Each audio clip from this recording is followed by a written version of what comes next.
बिस्मिल्लाहिर्रहमानिर्रहीम सल्लल्लाहु अला हबीबी मुहम्मदिन व आलिहि व अस्हाबिहि व बारिक वसल्लम। और आज का ये जो प्रोग्राम है मोहतरमा डॉक्टर आकिला बाजी ने कंडक्ट किया है। हम सबसे पहले वॉइस ऑफ हेल्थ की पूरी टीम की तरफ से PHCA और मोहतरमा आकिला बाजी का शुक्रिया अदा करते हैं कि उन्होंने हमें ये मौका दिया कि हम यहाँ आकर अपनी बात जो है वो कर सकें और अपनी बात आप लोगों तक पहुँचा सकें। तो मैं आज आपसे लेक्चर करने का प्रोग्राम नहीं रखता, मैं बस बातचीत करूँगा, लेकिन इतनी कोशिश होगी कि उस बातचीत में कोई ऐसी चीज़ आपको दे दूँ कि जो सिर्फ आपको नहीं, आपकी वजह से कितने और को फ़ायदा करेगी, और इस अंदाज से फ़ायदा करेगी कि आपके पास अगर कोई दवा मौजूद नहीं है और सामने कोई इमरजेंसी मौजूद है तो आप बग़ैर दवा के उस इमरजेंसी को कैसे कवर करेंगे। और ये नॉलेज हमारे अंदर होनी चाहिए। हम अपनी बात को इस अंदाज से शुरू कर लेते हैं कि अगर एलोपैथिक वे ऑफ ट्रीटमेंट की बात करें और उनके पास कोई पेशेंट जाता है, अपनी इमरजेंसी लेकर जाता है, तो वो प्लान करते हैं कि क्या इंजेक्शन लगाने से बात बन जाएगी। अगर इंजेक्शन से बात नहीं बनती तो वो अगली प्लानिंग करते हैं कि क्या इसे ड्रिप लगाने से बात बन जाएगी। टारगेट क्या है? पेशेंट ठीक हो। ख्वाहिश क्या है? पेशेंट ठीक हो। फोकस क्या है कि जो पेशेंट इमरजेंसी में आया है एक दफ़ा इस इमरजेंसी से निकल जाए। अगर ड्रिप से भी बात नहीं बनती और वो ये महसूस करते हैं तो फिर नोबिलाइजेशन का कॉन्सेप्ट आ जाता है, या बात बढ़ते बढ़ते जो है वो वेंट तक चली जाती है। यानी हर वो मेथड एडॉप्ट किया जाता है कि जिसके रिजल्ट के तौर पर पेशेंट अपनी इमरजेंसी से निकल जाए। लेकिन उसके मुकाबले में आइए ज़रा होम्योपैथिक कॉन्सेप्ट लेते हैं, और होम्योपैथिक से भी पहले क्यों ना तिब का कॉन्सेप्ट ले लें। एक तबीब के पास कोई पेशेंट जाता है तो तबीब का एक ही अंदाज है और वो परमानेंट है, और वो ये कि उसने चंद पुड़िया देनी है, उसके साथ सिरप दे देना है, उसके साथ साथ जो है उसने कुछ अर्कियात दे देने हैं और कहना है बस घर जाके आप ये इस्तेमाल करते रहें। उसके साथ ये कॉन्सेप्ट नहीं होता कि पेशेंट इस वक्त जो इमरजेंसी में आया है इसी वक्त इमरजेंसी से निकल जाए, क्योंकि उनके पास पेशेंट जाता ही इसी तरह का है कि शदीद इमरजेंसी में पेशेंट हर्बल को कम से कम चांस देता है, उसकी प्रायोरिटी हर्बल नहीं होती। इसलिए हर्बल का तो ट्रेडिशन ही एक है। लेकिन जब होम्योपैथिक डॉक्टर के पास कोई पेशेंट आता है तो होम्यो डॉक्टर की जो दिली ख्वाहिश होती है वो यही होती है कि अगर ये इमरजेंसी में है इस वक्त तो इस इमरजेंसी से निकल जाए। जरा इसकी सेटिंग देख लीजिएगा। होम्यो डॉक्टर की ख्वाहिश क्या होती है कि उसका पेशेंट इस वक्त इमरजेंसी से निकल जाए। अच्छा, इमरजेंसी से निकालने के लिए जो हमारे सीनियर होम्योपैथिक डॉक्टर्स हैं उनको इमरजेंसी की दवाओं का पता है, और जैसी भी इमरजेंसी आ जाए वो अपने पेशेंट को उस इमरजेंसी से निकालने में कामयाब हो जाती है। पेशेंट सीवियर पेन लेके आए, उनको पता है कि हम कौन सी दवा से इसे रिलैक्स कर सकते हैं। पेशेंट लो ब्लड प्रेशर के साथ आए तो होम्यो डॉक्टर सीनियर्स जो हैं उनको पता होता है कि हम किस दवा से इसका लो ब्लड प्रेशर जो है वो नॉर्मल ला सकते हैं। और इसी तरीके से हाइपरटेंशन के साथ आ रहा है, हाई ब्लड प्रेशर के साथ आ रहा है, तब भी होम्यो डॉक्टर्स को ये कॉन्सेप्ट पता होता है कि हमारी कौन सी दवा ऐसी है कि जो इस वक्त इसके ब्लड प्रेशर को फौरी तौर पे कम कर सकती है। यानी होम्योपैथिक के जो सीनियर डॉक्टर्स हैं वो तो कोई ना कोई प्लानिंग कर लेती हैं। लेकिन जूनियर डॉक्टर्स जो हैं वो परेशान हो जाते हैं, और इतना परेशान होते हैं कि आखिर में उनका ये होता है कि साहब मजबूरी है, आपको यहाँ से फ़ायदा नहीं हो रहा, तो ज़रूरी नहीं है कि एक ही डॉक्टर से सबको फ़ायदा हो, आप फौरी तौर पर इसे बराबर के किसी हॉस्पिटल ले जाएं। वॉइस ऑफ हेल्थ अपनी कोशिश ये कर रहा है कि सीनियर के पास जो नॉलेज है, educational knowledge, emergency treatment knowledge, homeopathic की सिंगल रेमेडी, वो नॉलेज तमाम डॉक्टर्स तक डिलीवर हो जाए। और सीनियर के पास जो नॉलेज मौजूद है, वॉइस ऑफ हेल्थ ये चांस देता है कि आप हमारे प्लेटफॉर्म को यूज़ करें और आपके पास जो नॉलेज है वो भी लोगों को दें, क्योंकि ये हमारा प्लेटफॉर्म नॉन पॉलिटिकल है लेकिन एजुकेशनल है। एजुकेशन के रेफरेंस से जिसके पास जो नॉलेज है, हमारा प्लेटफॉर्म ओपन है कि वो अपनी नॉलेज डिलीवर करे और लोगों को दे, ताकि हमारा होम्योपैथ अब से कुछ अरसे के बाद जब लोगों के सामने खड़ा हो तो वो इस अंदाज से खड़ा हो कि लफ्ज होम्योपैथिक डॉक्टर कहते हुए जो उसकी आवाज़ थोड़ी सी कम हो जाती है वो ना हो, वो बोल्ड होके कहे कि मुझे फख्र है कि मैं होम्योपैथिक डॉक्टर हूँ। एलोपैथिक बहुत सारी जगहों पर अगरचे कामयाब है तो बहुत सारी जगहों पर नाकाम भी हैं, लेकिन होम्योपैथिक डॉक्टर अगर अपनी नॉलेज को इम्प्रूव कर लेता है तो नाकामी मिनिमाइज हो जाती है।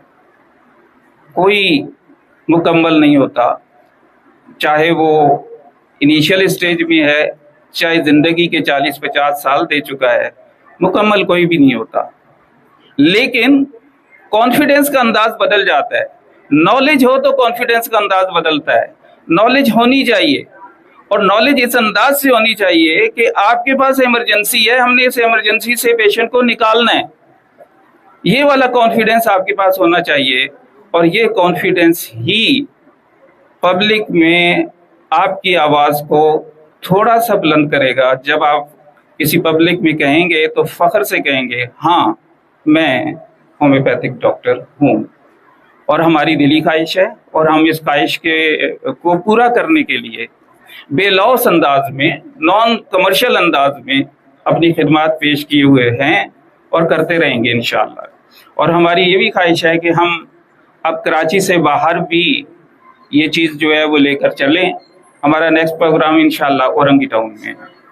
उससे पहले एक मुकामी कॉलेज में भी है। हमने एक प्रोग्राम में गुजारिश की थी कि कॉलेजेस वाले हमें क्यों नहीं बुलाते, तो अब मुख्तलिफ कॉलेजेस से हमें ये दावत मिल चुकी है कि आप हमारे यहाँ आकर भी ये लेक्चर्स जो है वो डिलीवर करें।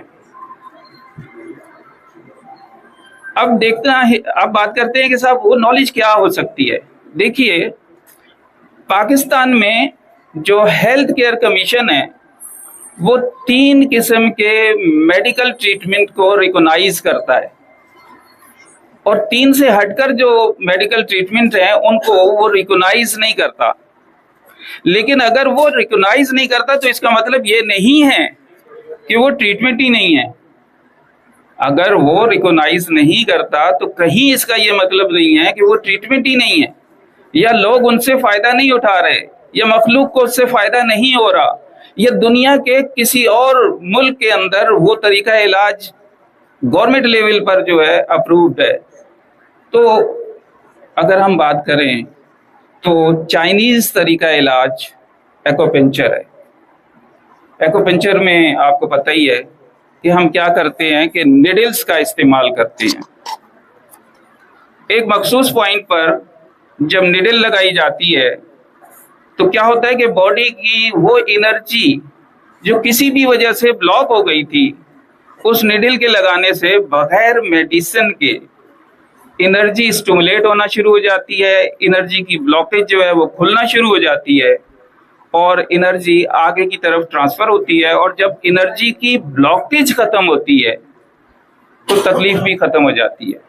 हमारे यहाँ वाइटल फोर्स का कॉन्सेप्ट है, और चाइनीज़ जो हैं वो ची का कॉन्सेप्ट बनाते हैं, और ची का मतलब है एनर्जी। तो उनके नज़दीक ये है कि एनर्जी कहीं ब्लॉक हो जाए तो उसे सिर्फ नीडल लगा दी जाए तो वो स्टिमुलेट होकर एनर्जी की ब्लॉकेज खुल जाती है और पेशेंट ठीक हो जाता है। इस कॉन्सेप्ट को सामने रखते हुए बात को मजीद आगे बढ़ाया गया तो देखा गया कि बाज पॉइंट ऐसे हैं कि जिसमें निडल लगाने की भी जरूरत नहीं पड़ती। अगर हम मैनुअली उसको सिर्फ पंपिंग कर दें तो वो पंपिंग से ही स्टिमुलेट हो जाता है और उस स्टिमुलेशन से ये फायदा मिलता है कि पेशेंट ठीक हो जाता है।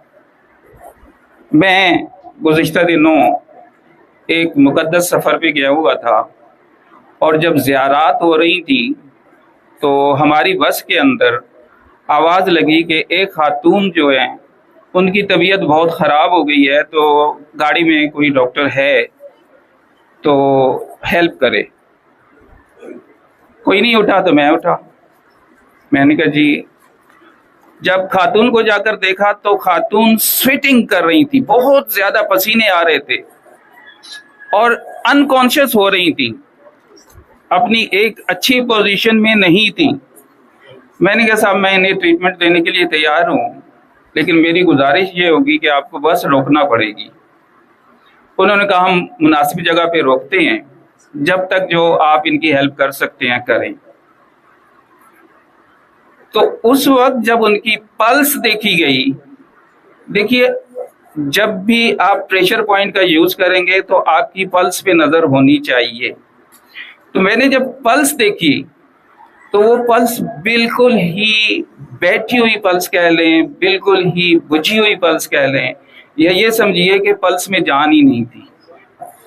यानी खातून जो है प्रोलैप्स करने वाली थी या खातून किसी और तरफ जो है वो जा रही थी। ब्लड प्रेशर बिल्कुल लो था और पल्स ना होने के बराबर थी। तो उस वक्त मैंने एक प्रेशर पॉइंट दिया और प्रेशर पॉइंट 2 मिनट के लिए दिया गया। टोटल 2 मिनट के लिए प्रेशर पॉइंट दिया और 2 मिनट के बाद मैंने पल्स चेक की तो पल्स बेहतर होना शुरू हो गई। एक सब तालियां बजाना चाह रहे थे, तो ऐसा शौक है तो करें ना। तो स्टिमुलेशन जब मैंने उस खातून की पल्स को रीचेक किया तो मुझे एहसास हुआ कि पल्स जो है वो बेहतर होना शुरू हो गई है। मैंने दूसरे हाथ पे सेम वही पॉइंट 2 मिनट के लिए स्टिमुलेट किया और इस दौरान वो बस एक मुनासिब जगह पे पहुंच चुकी थी। उन्होंने बस रोकी। मैंने कहा बस इस खातून को सिर्फ बाहर उतार दें। बाहर उतारने के बाद अब मैंने दोबारा जब स्टिमुलेशन दी तो खातून ने आंखें खोल ली और अपने जो उनके अजीज थे उनको पहचाना। और वहां आप तो कंजूसी से क्लैपिंग बजा रहे हैं, वो उन्होंने बेसाख्ता क्लैपिंग बजाई कि ये क्या हो गया। मैं अभी आपको पॉइंट बताऊंगा कि ये पॉइंट कौन सा था। तो बात यह है कि अगर आपके पास नॉलेज है तो नॉलेज आपको कहीं पर भी फेलियर नहीं होने देती। शर्त यह है कि आपको सिर्फ नॉलेज पर भरोसा ना हो, उस जात पर भरोसा हो कि जिसने ये नॉलेज अता की है। आपकी तवज्जो उस वक्त उस तरफ होनी चाहिए कि जिसने आपको ये नॉलेज अता की। और एक अच्छा डॉक्टर होता ही वही है कि जिसका ताल्लुक अपने रब से बढ़ता चला जाता है। जितना आपका ताल्लुक अपने रब से बढ़ता चला जाएगा उतनी ही आपकी दवाओं में और आपकी गुफ्तगू में तासीर आती जाएगी। पेशेंट जो है आपकी गुफ्तगू सुनकर कहने पर मजबूर हो जाएगा कि डॉक्टर साहब मैं आधा ठीक हो गया हूं या मैं आधी ठीक हो गई हूं। तो ये उसी वक्त मुमकिन है जब आपकी तवज्जो जो है मरीज के दिल पर तो हो, उसकी जेब पर ना हो। आप में और एक दूसरे वे ऑफ ट्रीटमेंट में बस यही फर्क है कि उनके यहाँ नॉलेज बहुत है, इमरजेंसी भी हर तरह की कवर करते हैं, यहां तक के लाइफ सेविंग ड्रग्स जो उनके पास हैं या लाइफ सेविंग फैसिलिटीज जो उनके पास हैं वो हमारे पास नहीं है। लेकिन उनकी नजर पेशेंट के दिल से ज्यादा बिल पर होती है। और एक होम्योपैथिक डॉक्टर की खूबसूरती ये है कि वो बिल पर तवज्जो नहीं देता, उसकी दिली ख्वाहिश होती है कि पेशेंट इस इमरजेंसी से निकल जाए। लिहाजा वो अपना ताल्लुक उस वक्त खुसूसी तौर पर अपने रब से जोड़ता है, इल्तिजा करता है कि मेरे बस में तो यही है, जो आपने मुझे नॉलेज दे दी, मेरे बस में इतना ही है, मैंने ये करना है, बाकी तो आप ही करना है। जाते खुदाबंदी ही करती है, और उसी के होने से ये तो सबका ईमान है कि वो करे तो होता है, वरना कुछ भी नहीं। इसलिए कि इन्नल्लाह अला कुल्लि शैइन कदीर, कादर मतलब जात सिर्फ और सिर्फ अल्लाह की जात है।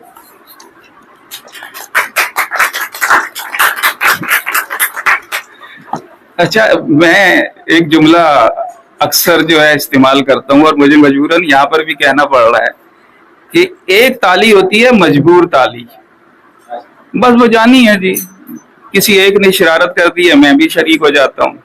और एक होती है भरपूर ताली, तो वो भरपूर तालियां रोक के रखिएगा प्रोफेसर डॉक्टर अतीक अंसारी साहब के लिए। अच्छा, तो डॉक्टर रिजवान भाई तशरीफ लाए हैं, हम इन्हें वेलकम करते हैं। और आज के इस प्रोग्राम में इतने सीनियर्स आए कि दिल बाग बाग हो गया। आकलाबाजी यकीनन मुबारकबाद की मुस्तहिक हैं कि उन्होंने एक गुलदस्ता सजा दिया आज तो, और सब मुख्तलिफ जहनों को एक जगह पे जमा कर दिया। ये इनकी खूबसूरती है, और अल्लाह पाक ये खूबसूरती होम्योपैथिक कम्युनिटी में हमेशा कायम रखे। हम एक कम्युनिटी हैं, होम्योपैथिक एक कम्युनिटी है, और हमारी कम्युनिटी जो है वो सियासत से बालातर है। सियासत एक रिक्वायरमेंट है, जो कर रहे हैं करने पे।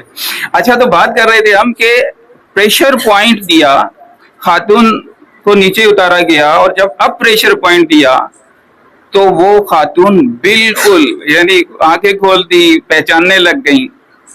तो ये है प्रेशर पॉइंट का कमाल कि अगर आपके पास दवा नहीं भी है तब भी आप अपने पेशेंट को इमरजेंसी से निकाल सकते हैं। इसी तरीके से एक दफा मेरे पास क्लिनिक पे एक साथ 3 बच्चियों को लाए, यंग बच्चियां, और तीनों ही बेहोश थी। पता ये चला कि इनकी मदर की डेथ हुई है, और डेथ के बाद ये बेहोश हो गई हैं। पहले एक हुई, फिर दूसरी हुई, फिर तीसरी हुई। जब उनकी पल्स चेक की गई तो पहली बच्ची जो थी उसकी पल्स वाकई इर्रेगुलर थी, यानी कि वो वाकई अनकॉन्शियस थी, वाकई शॉक में थी। जाहिर है क्लिनिक पे लाए तो ट्रीटमेंट दिया, मेडिसिनल ट्रीटमेंट दिया, मेडिसिन दी, वो रैपिडली उसने आंखें खोल दी।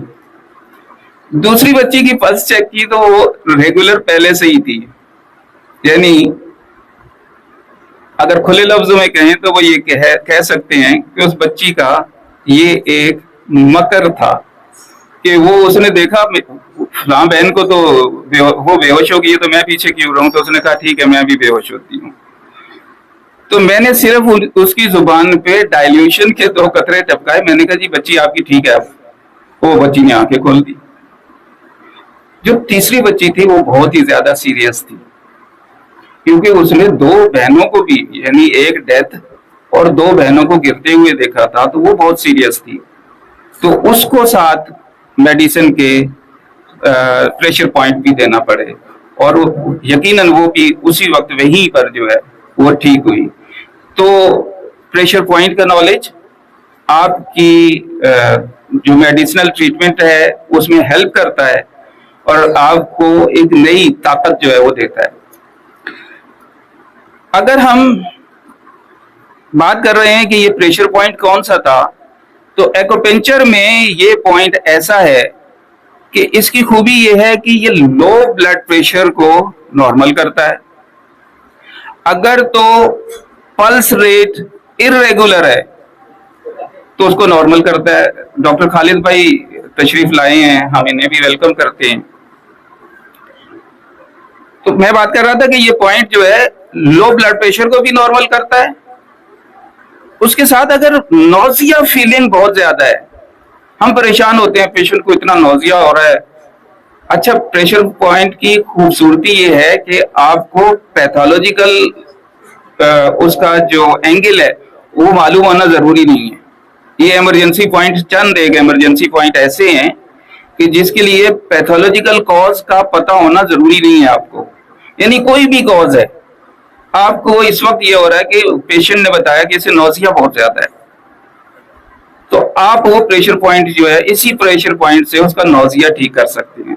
मैं जिस फ्लैट में रहता था, तो मेरे बराबर वाले जीने पे एक सीनियर मोस्ट होम्योपैथिक डॉक्टर जो है, डॉक्टर अनीस साहब रहते थे, और उनकी वोमिटिंग रुक के नहीं दे रही थी। मेडिसिन वो बच्चों को बताते थे, वो खिलाई जाती थी, लेकिन वोमिटिंग नहीं रुक रही थी। तो वो मेरे पास दौड़ते हुए आ गए कि अब्बू की तबीयत बहुत ज्यादा खराब है, डॉक्टर साहब आप देख ले। तो मैं जब गया तो मैंने उसी प्रेशर पॉइंट को यूज किया। एक प्रेशर पॉइंट पे सारी बात कर रहा हूँ कि मैंने उस प्रेशर पॉइंट को यूज किया। मैंने कहा नहीं, वोमिटिंग अब नहीं होती, और नहीं हुई। ये है उस प्रेशर पॉइंट की खूबसूरती कि वोमिटिंग फौरी तौर पर जो है वो रुक गई। तो ये जो प्रेशर पॉइंट है, एक्यूपेंचर में इसे P6 के नाम से याद किया जाता है, पेरिकार्डियम 6। एक्यूपेंचर एक पूरी एजुकेशन है, उस पर तो नहीं बात कर रहा मैं, तो सिर्फ आपको चूंकि चंद पॉइंट्स बताना चाह रहा हूं, तो आप इसको सिर्फ इसी अंदाज से याद रख लें कि P6 है। और लोकेशन इसकी ये है कि आपकी जो रिस्ट क्रीज है, इस पे 3 फिंगर रखिए। मैं थोड़ा सा समझा दूंगा। ये आपकी रिस्ट क्रीज है, इस पे आपने ये 3 फिंगर रखी।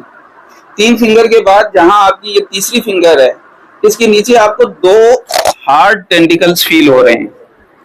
2 हार्ड टेंटिकल्स फील हो रहे हैं। इन 2 हार्ड टेंटिकल्स का सेंटर पॉइंट, दूसरे लफ्जों में आपकी इस कलाई का भी जो है वो, या बाजू का जो है, ये सेंटर पॉइंट ही होगा। तो इस सेंटर पॉइंट पर आप स्टिमुलेशन करेंगे बस। तो आप अपने इस पेशेंट को फौरी तौर पर इमरजेंसी से निकालने में कामयाब हो जाएंगे। यानी ये pressure point low blood pressure को कवर करता है। अगर कोई अनकॉन्शियस हो रहा है पेशेंट, होने की तरफ जा रहा है या हो चुका है, तो दोबारा से उसे कॉन्शियस में लाएगा। और अगर नोजिया फीलिंग बहुत ज्यादा है, जैसा कि गाड़ी में ट्रैवलिंग के दौरान मुझे नहीं होती थी, लेकिन एक सफर के दौरान जो है वो इतनी टर्निंग थी कि मैंने टर्निंग देखना शुरू की, तो मुझे नोजिया फीलिंग आ गई। तो मैंने इस प्रेशर पॉइंट को ही यूज किया, और प्रेशर पॉइंट से वो नोजिया जो है वो बेहतर हो गया। तो इस पॉइंट से आप ये सारे काम जो है वो ले सकते हैं, P6। इसी तरीके से अगर पेशेंट जो है बेहोश लाया गया आपके पास, तो अब आप उसकी सिम्टम कैसे लेंगे? सादा सा जवाब होता है जी, सबसे पहले तो हम उसे होश में लाएंगे, फिर सिम्टम लेंगे। अच्छा भाई, होश में कैसे लाएंगे? तो फिर हमारे पास दवाएं भी मौजूद हैं और प्रेशर पॉइंट भी मौजूद है। यदि दवा के जरिए भी आप उसे होश में ला सकते हैं। आमिर शुजा भाई बहुत दूर से तशरीफ लाए हैं, हम इन्हें भी वेलकम करते हैं। तो बात कर रहे थे हम कि बेहोश हो गया है मरीज और उसे होश में लाना है, तो दवा हमारे यहाँ तो एक बिल्कुल सादी सी दवा है जिसका रफ यूज है। तो हमारे जुनेद भाई उसका नाम बहुत शौक से लेते हैं, और वो है एमाइल नाइट्रेट। मदर टिंचर में ये सुंघाई जाती है। एमाइल नाइट्रेट बेहोश मरीज को अगर आप सुंघाएं तो एक दफा वो होश में आ जाता है। इसी तरीके से एमाइल नाइट्रेट के अलावा आपके पास कार्बोवेज मौजूद है। कार्बोवेज सुंघाने से, देखिए, जहां पेशेंट जो है वो अनकॉन्शियस होता है, तो ज्यादातर उसमें ऑक्सीजन डेफिशिएंसी आ जाती है। डॉक्टर आजम साहब कुछ कहना चाह रहे हैं? अच्छा, बहुत सारी दवाएं इस वक्त ऐसा है कि मदर टिंचर में नहीं मिल रही, बहुत सारी दवाएं शॉर्ट हो गई हैं। तो उसका सोल्यूशन जो है वो फिर दूसरा है, कार्बोवेज आपको मिल जाएगी। कार्बोवेज भी मदर टिंचर में तो नहीं मिलती, और मिल सकती भी नहीं है, लेकिन आप बना सकते हैं। तो ये संदल की जड़ है, उसको जलाकर बनाई जाती है कार्बोवेज। तो बात कर रहे थे हम कि कार्बोवेज जो है वो अगर सुंघा दें उसे कम से कम 200 में, वहां 30 का काम नहीं है, आपको कम से कम 200 में देनी है। कार्बोवेज सुंघाइए, पेशेंट होश में आना शुरू हो जाएगा। और एहतियातन, बेहोश है तो क्या हुआ, लिप्स खोलें और उसके मुंह में भी चंद कतरे जो है वो टपका दें, तो कार्बोवेज की वजह से वो पेशेंट जो है वो होश में आएगा। और आम तौर पर ये होता है कि जो भी पेशेंट बेहोश होता है वो ऑक्सीजन डेफिशिएंसी में जरूर जा रहा होता है, क्योंकि हार्ट जो है उसके ब्लड को लंग्स की तरफ तो भेज रहा है, लेकिन लंग्स रिपल कर रहे होते हैं, जिसकी वजह से ऑक्सीजन डेफिशिएंसी हो रही होती है, तो उसे दोबारा से सीक्वेंस में लाना होता है। तो कार्बोवेज हमारे पास बड़ी बेहतरीन दवा है कि इसके देने से वो फिर सीक्वेंस जो है वो कायम हो जाता है और पेशेंट जो है वो होश में आना शुरू हो जाता है। और तीसरी यकीनन सादी सी दवा है, बच्चा बच्चा जानता है, और वो है एकोनाइट। एकोनाइट भी उसे सुंघाई भी जा सकती है और पिलाई भी जा सकती है। तो इन चीजों से, इन 3 दवाओं से ही आप पेशेंट को होश में लाने में कामयाब हो सकते हैं। लेकिन अगर आपके पास दवा मौजूद ही नहीं है, यानी आप ऐसी जगह पे हैं कि जहां पेशेंट तो आपके सामने है, क्योंकि डॉक्टर तो आप हर जगह हैं, आपके पास दवाएं हैं या नहीं है, लेकिन आप डॉक्टर तो मौजूद हैं, आप डॉक्टर हैं, तो फिर वो आपके पास पेशेंट लाया जाएगा, जी पेशेंट बेहोश हो गया, इसका कुछ करें। अच्छा, डॉक्टर इंस्ट्रूमेंट के बगैर तो कुछ भी नहीं है, लेकिन आप हैं। वो कैसे कि नाक के नीचे और लिप्स के कॉर्नर के सेंटर पॉइंट पर, ये एक सेंटर पॉइंट है, इसको आप नाखून से थोड़ा सा पुश करना शुरू कर दें। नाखून से कुछ लोगों के नाखून एक्स्ट्रा होते हैं ऐसे कि 1-2 दफा ही से काम चल जाएगा, लेकिन जिनके नाखून बहुत ज्यादा कटे हुए होते हैं, यानी मेल के, वो थोड़ा ज्यादा पंपिंग कर लें, और फीमेल 1 से 2 दफा अगर पंपिंग करेंगी तो काफी रहेगी। तो नाखून से उस जगह आप स्टिमुलेशन दें, और जैसे ही स्टिमुलेशन देंगे पेशेंट आंखें खोल देगा, होश में आ जाएगा। डू 26 एक्यूपंक्चर में इसका नाम है, और इससे वो फौरी तौर पर जो है उस इमरजेंसी से जो है वो निकल आएगा और होश में आ जाएगा। तो इस तरीके से आप प्रेशर पॉइंट के जरिए जो है वो बहुत सारी इमरजेंसीज को कवर कर सकते हैं। चूंकि लेक्चर्स 3 हैं, अगर मैं बात करता रहा तो बहुत ज्यादा लेट हो जाएंगे हम, तो इसलिए मैं अपनी बात को यहीं मुकम्मल करता हूँ। अगर कोई क्वेश्चन करना चाहें तो कर लीजिए।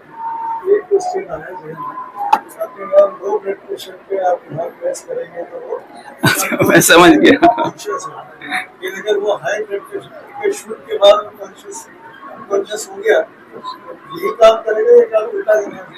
अच्छा, देखिए, मैंने एक यहाँ से जो क्वेश्चन आया है जुनेद भाई की तरफ से, मैं जवाब तो पहले भी दे चुका हूँ।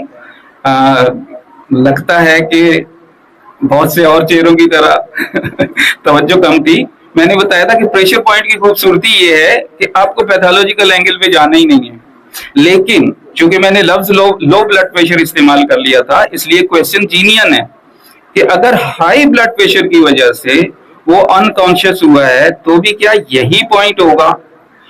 देखिए, दोनों सूरतों में यही पॉइंट है। क्यों? आप ब्लड प्रेशर शूट अप नहीं कर रहे, एनर्जी का फ्लो नॉर्मल कर रहे हैं ताकि ब्लड प्रेशर नॉर्मल हो जाए। आपका काम ये है, ये जो प्रेशर पॉइंट है ये एनर्जी के फ्लो को नॉर्मल कर रहे होते हैं। तो लिहाजा लो ब्लड प्रेशर हो या हाई ब्लड प्रेशर हो, अनकॉन्शियस है तो पॉइंट तो यही है। लेकिन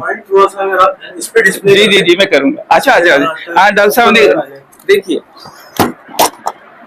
इस तरह से डॉक्टर साहब ने पूरा काम आसान कर दिया जी। ये 3 फिंगर आपने रखी हैं, 3 फिंगर रखने के बाद 3rd फिंगर का ये पॉइंट, और अब यहाँ 2 आपको हार्ड टेंटिकल्स फील हो रहे हैं। ये जो 2 हार्ड टेंटिकल्स हैं, इनका सेंटर पॉइंट आप एक दफा कर लें, कुछ नहीं होगा, फायदा ही होगा। ये आपने सिंपल पंपिंग करनी है, यानी प्रेशर डालना है छोड़ना है, प्रेशर डालना है छोड़ना है। इसको कहते हैं एक्यूपंक्चर प्रेशर पॉइंट की स्टिमुलेशन। तो आपने स्टिमुलेट करना है। अच्छा, एक वक्त में 2 मिनट से ज्यादा नहीं करेंगे, एक बात। दूसरी बात यह है कि बहुत अच्छे रिजल्ट जो हैं वो लेफ्ट आर्म पे हैं, क्योंकि ये दिल के बहुत ज्यादा करीब है। दिल के करीब और भी बहुत सारी चीजें हैं, लेकिन ये पॉइंट दिल से ज्यादा करीब है। तो आप इसके लिए सिर्फ 2 मिनट की मेहनत कीजिएगा, लेकिन 2 मिनट के बाद पेशेंट की डिजायर ये होगी कि आप उस पर काम करें, क्योंकि वो उसको अच्छा लगना शुरू हुआ है। तो आप राइट आर्म ले लें। राइट आर्म पे अगर आप 2 मिनट की जगह 3 मिनट भी